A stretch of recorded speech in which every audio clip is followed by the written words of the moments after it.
ومن أحسن قولا ممن دعا إلى الله وعمل صالحا وقال إنني من المسلمين.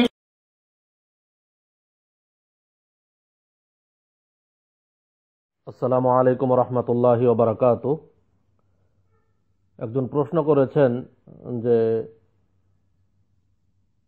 সকালের যে দোয়াগুলি, জিকির আজকারগুলি, আজকারুস সাবাহ, সকালে যে দোয়াগুলো পড়তে হয় অর্থাৎ ফজরের পরে, সেই দোয়াগুলো কি সকাল 8টার দিকে পড়লে চলবে কি চলবে না, হবে কি হবে না, সেটা প্রশ্ন করেছেন।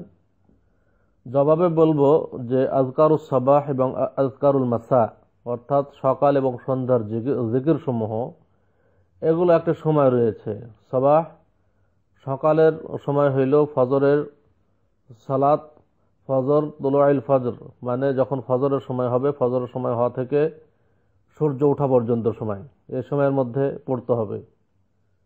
আর আজকারুল মাসা আসরের সালাতের পর থেকে সূর্য ডোবা পর্যন্ত সময়, এই সময়ের মধ্যে পড়তে হবে।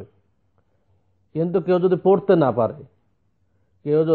না পারে কোনো কারণবশত, তাহলে সে পড়বে মোটামুটি আজকারুস সাবাহ সকালের জিকিরগুলি সে সালাতুদ দুহা যখন পড়া হয় অর্থাৎ জোহরের কিছুক্ষণ পূর্বে এই পর্যন্ত সে পড়তে পারে, জায়েজ, তার জন্য সে পড়তে পারে। কিন্তু চেষ্টা চালাতে হবে যে উত্তম সময় হইল যে ফজরের সালাত থেকে সূর্য ওঠা পর্যন্ত, এই সময়ের মধ্যেই পড়া সহিহ হাদিস দ্বারা প্রমাণিত, এটাই পড়ার চেষ্টা করবেন। কোনো সময় না পারলে সেটা পড়বেন জোহরের আগ পর্যন্ত, মানে সালাতুল জোহা যে সময় পড়া হয় তার আগ পর্যন্ত আপনি পড়তে পারেন। আর আজকারুল মাসা যেগুলো আসর সালাতের পর থেকে সূর্য ডোবা পর্যন্ত পড়তে পারা যায়, জায়েজ, এবং পড়তে পারা যায়, মানে এটাই উত্তম এবং এটাই সময়।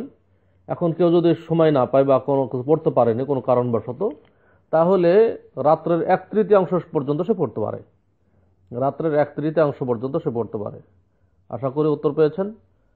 আসসালামু আলাইকুম রহমতুল্লাহি ওয়া বারাকাতুহু।